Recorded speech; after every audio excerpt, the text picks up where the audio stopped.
భూ సమీకరణకి మేము భూమి ఇవ్వము.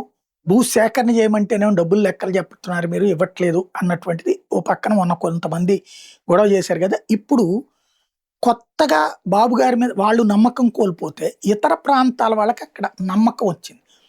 ఎలా అంటే నేను తాజాగా కనుక్కున్నటువంటిది ఇప్పుడు అక్కడ వీళ్ళేంటి ఉన్న భూమి అమ్మేసుకొని వదిలేసుకుందాం అనుకుంటున్నారు. ఎవరైనా కొనుక్కుంటే చాలనుకున్నారు. ఇప్పుడు బ్రోకర్‌లు రంగంలోకి దిగారు. ఆ భూమి 2,00,00,000కి అమ్ముతున్నారు.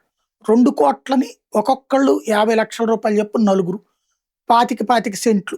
100 సెంట్లు గదా! ఓ ఎకరం అంటే 25, 25 సెంట్ల చొప్పున 50, 50,00,000 చొప్పున నలుగురు.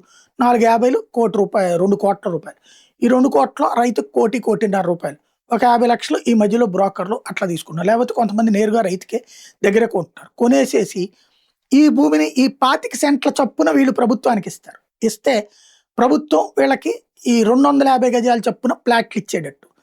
అట్లాగే ఏది డొమెస్టిక్ 60 గజాల చొప్పున ఈ ఫ్లాట్ కమర్షియల్ ఫ్లాట్ ఇచ్చేటట్టు. అది ఎక్కడ ఇవ్వని ఇవాళ కాకపోతే రేపు 15, 20 ఏళ్ళు పోతే అమరావతిలో సక్సెస్ అవుతది. హైదరాబాద్ లాగా తయారవుతది అనేటటువంటి నమ్మకం కొంతమంది మధ్య తరగతి, ఎగువ మధ్య తరగతిలో వచ్చింది.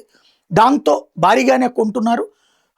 ఆల్రెడీ విజయవాడ, గుంటూరుతో పాటుగా గోదావరి జిల్లాల వాళ్ళు, ప్రకాశం జిల్లా వాళ్ళు కూడా వచ్చి ఇప్పుడు ఆ ప్రాంతంలో కొనుగోలు చేస్తున్నారు.